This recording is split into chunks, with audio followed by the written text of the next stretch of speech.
Buradan soruyorum. Acaba CHP kendi hükmü şahsiyeti adına ne yapıyor?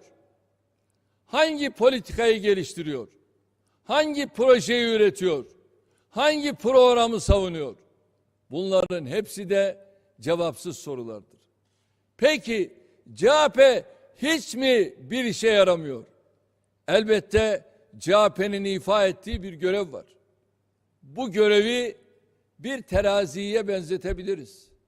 Terazinin bir kefesinde HDP var, diğer kefesinde İYİ Parti var. CHP'ye verilen vazife ise bu iki kefeyi dengede tutarak kurulan yarı gizli, yarı açık ittifakın bozulmasını engellemektir.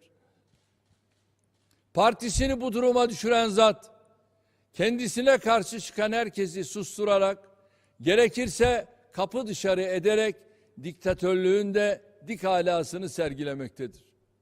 Biliyorsunuz bunlar yıllarca bizi ve pek çok siyasetçiyi tek adamlıkla suçladılar. Peki, şu anda CHP'de olan nedir biliyor musunuz? Şu anda CHP'de tek adamcağız siyaseti işliyor. Türkiye'nin ilk siyasi partisi CHP'yi tek bir adamcağıza ve onun kimin süflesi olduğu bilinmeyen stratejilerine mahkum ettiler. Ülkemizde her genel başkanın partisinin başına bir geliş hikayesi vardır.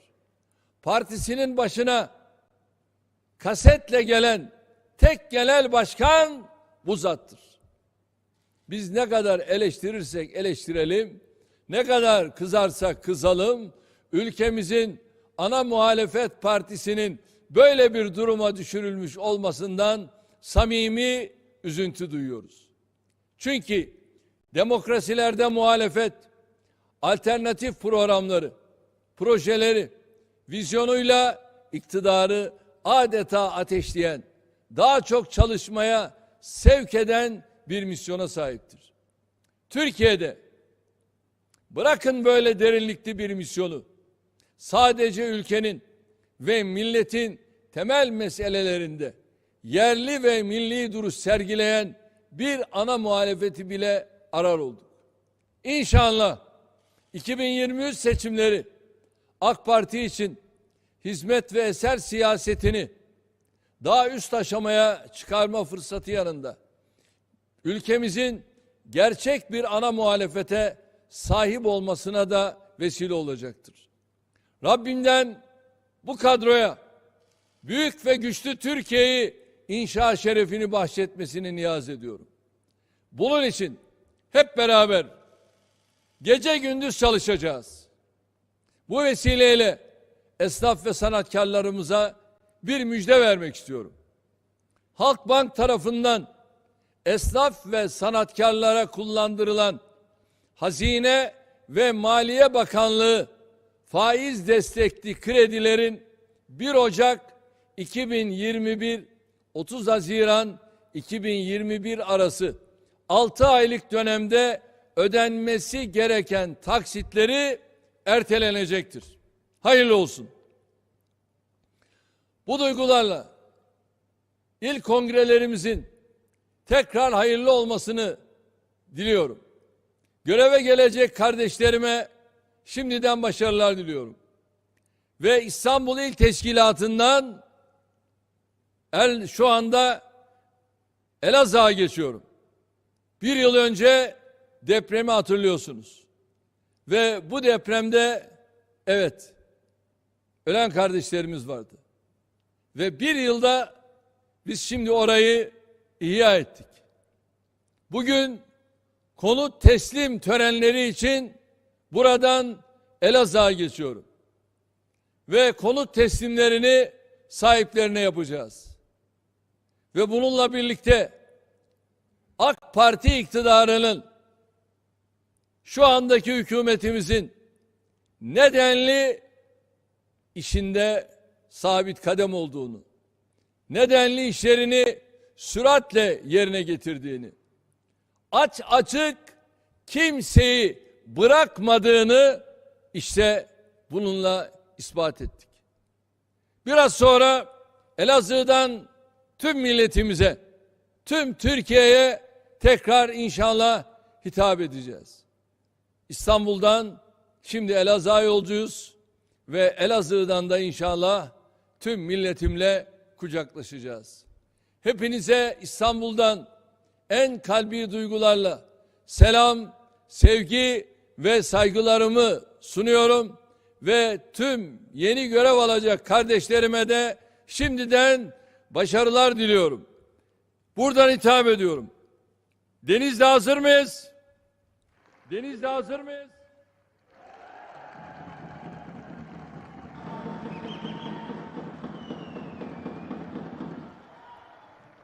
Evet, il başkanımız Yücel Güngör. Yücel Güngör. Şöyle işaret buyurun. Şöyle işaret buyurun. Kadın Kolları Başkanımız lütfen işaret buyursun. Kadın Kolları Başkanımız. Gençlik Kolları Başkanımız aynı şekilde işaret buyursunlar. Evet. Ana kademeyi ayakta göreyim. Ana kademeyi ayakta göreyim. Kadın kollarımızı ayakta göreyim. Kadın kollarımızı ayakta göreyim. Gençlik kollarımızı ayakta göreyim. Gençlik kollarımızı ayakta göreyim. Evet Yücel Bey, buyurun.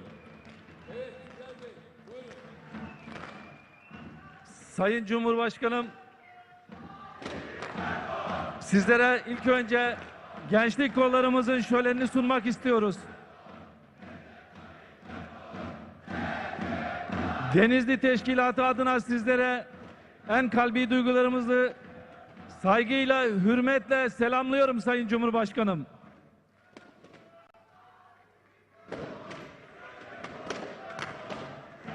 Evet, ben de şu anda Denizli'de milletvekili arkadaşlarımızı görüyorum. Milletvekili arkadaşlarımızı görüyorum. Genel başkan yardımcılarımızı görüyorum. Genel başkan yardımcılarımızı görüyorum. Eski bakanımız Nihat Bey'i görüyorum. Ve hepinize özellikle başarılar diliyorum. Allah yar yardımcımız olsun. Allah yar yardımcımız olsun. Allah razı olsun. Evet, şimdi Mersin'e geçiyoruz.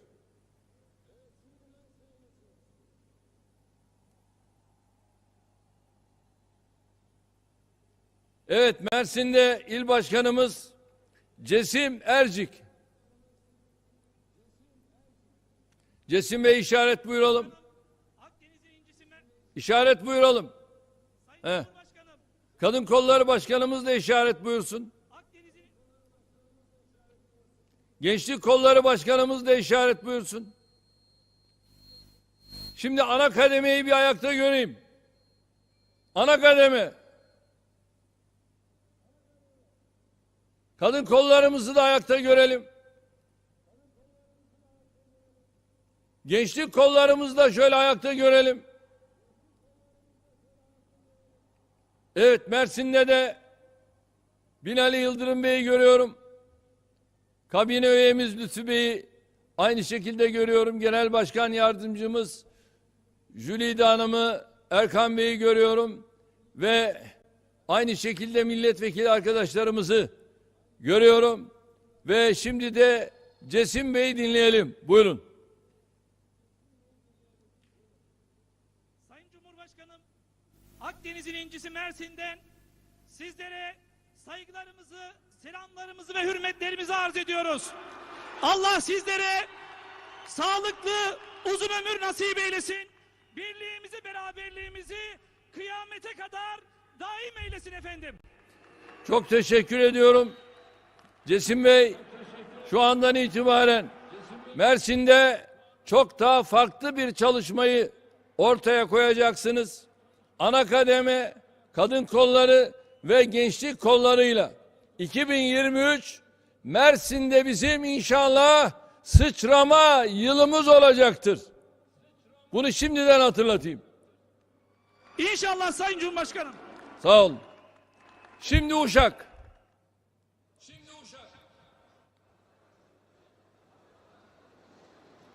Evet. İl Başkanımız Fahrettin Tuğrul. Kadın Kolları Başkanımız da işaret buyursun. Gençlik Kolları Başkanım da işaret buyursun. Ana kademeyi şöyle bir ayakta göreyim. Ana kademe. Kadın kollarımızı da lütfen ayakta göreyim. Gençlik kollarımızı da ayakta görelim.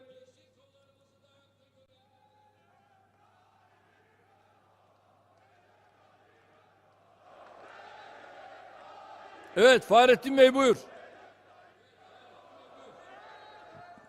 Sayın Cumhurbaşkanım, Aşıklar Diyarı Uşağımızdan en kalbi muhabbetlerimizi, hürmetlerimizi sunuyoruz. Tarihin akışı içerisinde çok derin anlamlar ifade eden kutlu yürüyüşünüzde size dava arkadaşı olma, yol arkadaşı olma şerefini nail ettiği için Rabbimize hamd ediyoruz. İnşallah 2023'e giden yolda AK Parti Uşak Teşkilatı olarak gece gündüz demeden çalışacağımıza bütün teşkilatımız adına size söz veriyoruz Sayın Cumhurbaşkanım. Evet. Biz de çok çok teşekkür ediyoruz. Ve 2023'te inşallah Uşak farklı bir sıçrama ortaya koymak suretiyle bugüne kadar geldiğinin çok daha ötesinde bir zirve yapacaktır. Hamza Bey bunun sözünü almayı unutma. İnşallah. İnşallah Sayın Cumhurbaşkanım. Tamam. Ona göre. Tüm arkadaşlarımızı kutluyorum. Yeni görev alacak arkadaşlarıma şimdiden başarılar diliyorum. Allah yardımcımız olsun. Sağ olun, var olun. Allah razı olsun Sayın Cumhurbaşkanım. Sağ olun.